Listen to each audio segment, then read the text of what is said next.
Breaking developments coming in. Now, the latest salvo that has been fired by the Chinese is now targeting Japan. This is after the Japanese once again took on the Chinese on the Diaoyu Islands, with the Japanese called Senkaku Island. The Chinese have now said and told the Japanese that Japan should not be interfering in what they call our Beijing's internal affairs.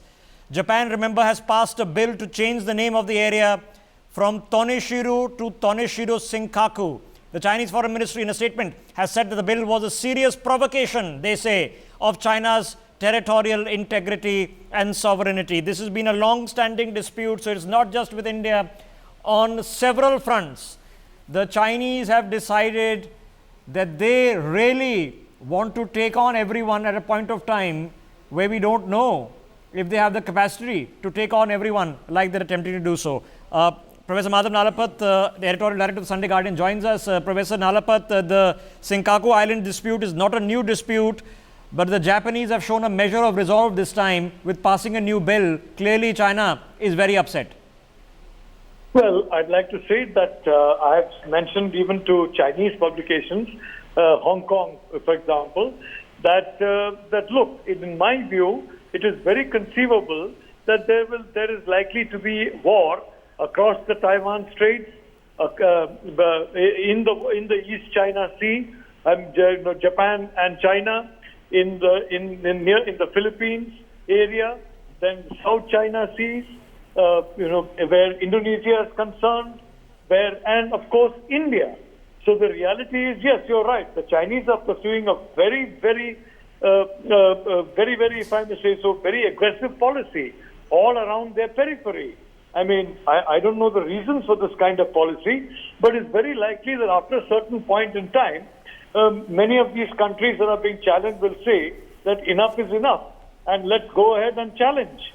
And then they will all react, most likely together, against the Chinese. So I think that is a danger which I don't think the Chinese have basically factored in.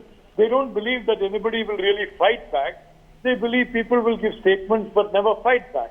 In the case of India, I am very sure the Chinese never expected that the soldiers in India will so fiercely fight back when their commander was killed. I think they were taken by surprise.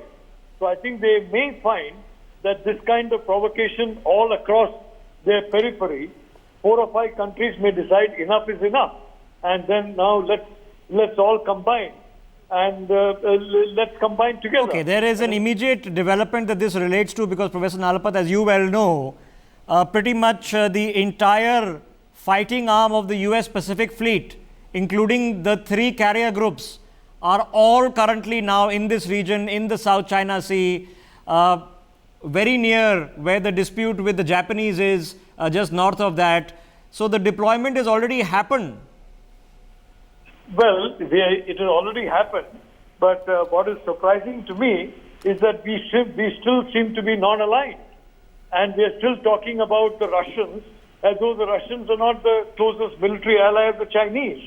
So I don't know what world we are living in India, but I have long had the view that the one way in which we can tackle this problem is to combine with 4 or 5 other countries that have the same problem and not believe that we can do it alone or in partnership with the country which is China's closest military ally. Okay, just for our viewers watching this telecast, let's just put our touchpad on our screens. Towards the south, here are the Senkaku Islands. Okay, that's just north of Taiwan.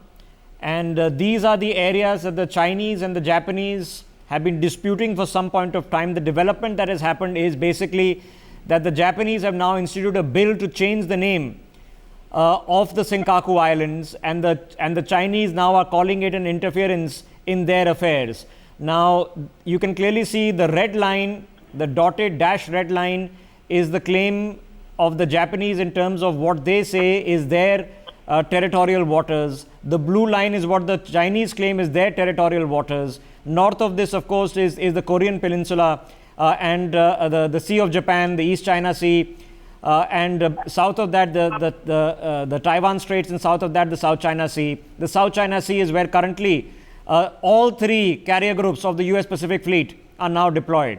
There are US ships who are patrolling the Taiwanese Straits at this point of time, although not aircraft carriers. Let me quickly get in Professor Nalapath for one point of view. Professor Nalapath, the Japanese with Vietnam where they have border issues, with us where they have border issues, with what they've done with the Mekong that affects Laos, Cambodia, Thailand, with the Indonesians, with the Malaysians where Chinese ships have been threatening Petronas drilling ships in the South China Sea. There seems to be a very strange judgment call that the Chinese are making. What do you think is warranting it? Are they thinking the world is distracted with COVID and we are all asleep? No, they're making a very sensible call from their point of view. They want to get the advantage everywhere in all these regions. And as Mr. Sergei Lavrov advised the MEA, you would please settle your issue bilaterally. That's what the Chinese want. They want every issue to be settled bilaterally. India and China bilaterally, China and Malaysia bilaterally, China and Philippines bilaterally, China and Japan bilaterally. And they're very confident that all these different countries pulling in different directions will never ever come together. And certainly they will not have the courage to confront them in the field. I again repeat, our soldiers showed extraordinary courage in fighting back. I think that was a reaction which, frankly, they did not expect. And a time may come when all these different countries may even come together and they may decide enough is enough. We're not going to take this any longer. We are going to unitedly put up a Okay, what will be the fight. sign? Because what will be the sign, sir? Because I don't know if a formal alliance, you and I have been discussing an Indo-Pacific Charter for an extended period of time, which I'm hoping is going to be gathering momentum, but that's going to take time. What's going to be the first sign? Will the first sign be joint patrolling by the Aussies, the Japanese, the Americans and us? What will be the first sign? Well, I would like to say that you're seeing the first time, and I have written in the past that when you have three carrier groups of the United States coming into a zone, it means the United States is basically preparing for conflict. And I would like to say, even this year, even as early as this year, there is a very high possibility that a conflict may break out. And if it breaks out, it will not be confined to any one theater. It will be confined. It won't be confined. It will be in the South China Sea, East China Sea. It could be in the Vietnamese frontier. I don't know. Himalayan frontier, possibly.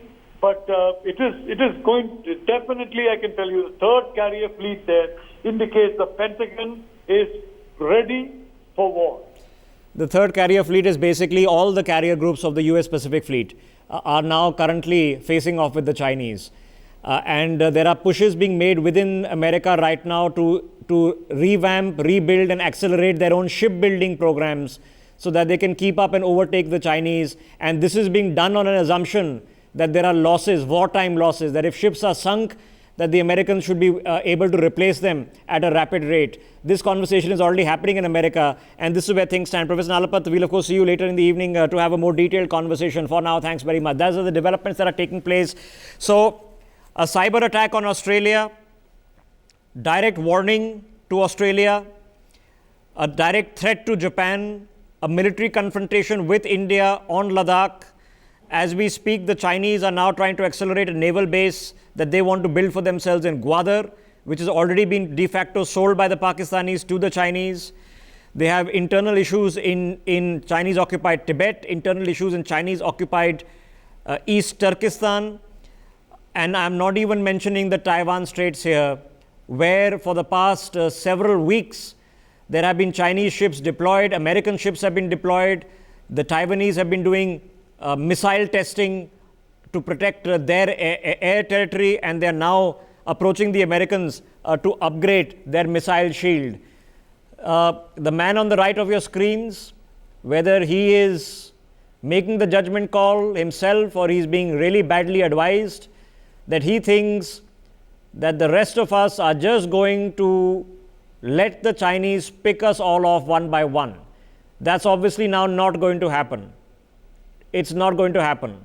A clear revision and a rapid revision has to come on Chinese policy, And we also in this country have to be absolutely clear. We as a world now have to take on China. It can't be India slogging it off in Ladakh all by itself. It can't be the Japanese by themselves or the Taiwanese by themselves. We all have a common interest now. For more such videos, subscribe to the NewsX YouTube channel, hit the bell icon.